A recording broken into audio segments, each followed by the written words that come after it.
என் பேத்தி இந்த பிரச்சனைய எப்படி சமாளிக்க போறோன்னு தவிச்சு போய் கடந்தா. அந்த சாமியா பார்த்துதான் உங்களை இங்க அனுப்பி வச்சிருக்காரு.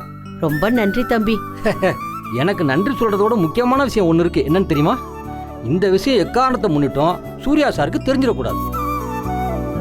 பாருங்க, என் செல்போன் நம்பர் கூட அவருக்கு தெரியாது. தயவு செஞ்சு யாரும் சொல்றாதீங்க. நான் கொடுக்க மாட்டேன். நான் கொடுக்க மாட்டேன். வரமா வரமா வரமா. போயிட்டு வாங்க. போயிட்டு வாங்க. அக்கா, நிஜமாவே பணம் வந்துருச்சா? என்னால நம்பவே முடியலக்கா. நான் மனசுல வேணுனது யாருக்கு கேட்டுச்சோ இல்லையோ, அந்த கருப்பு சாமிக்கு கேட்டுருச்சு. முத வேலையா இந்த பணத்தை கொண்டு போய் அவங்க மூஞ்சிலே வீசி எறியணும். ஆமா ஆமா. புனிதா, போய் ஒரு பைய எடுத்துட்டு வா. சரிக்கா.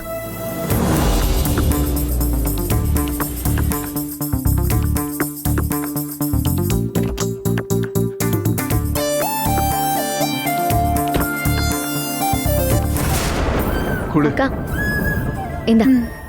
நந்தினி, இப்ப எதுக்கு அவசர அவசரமா பணத்தை எடுத்துக்கிட்டு கிளம்புற? இது இப்பவே கொண்டு போய் கொடுத்தாதான் எனக்கு நிம்மதி.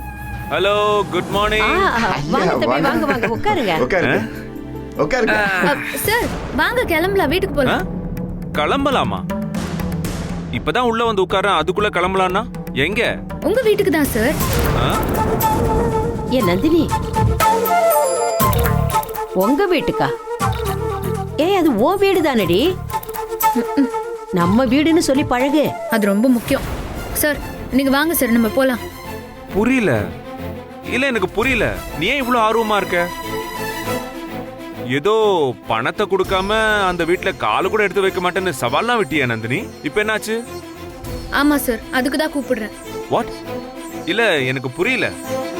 பணம் ரெடி பண்ணிட்டேன் சார். தோ பாருங்க, 2 லட்சம் ரெடி பண்ணிட்டேன். Wow Nandini, super. எப்படி இவ்வளவு பணத்தை ரெடி பண்ண?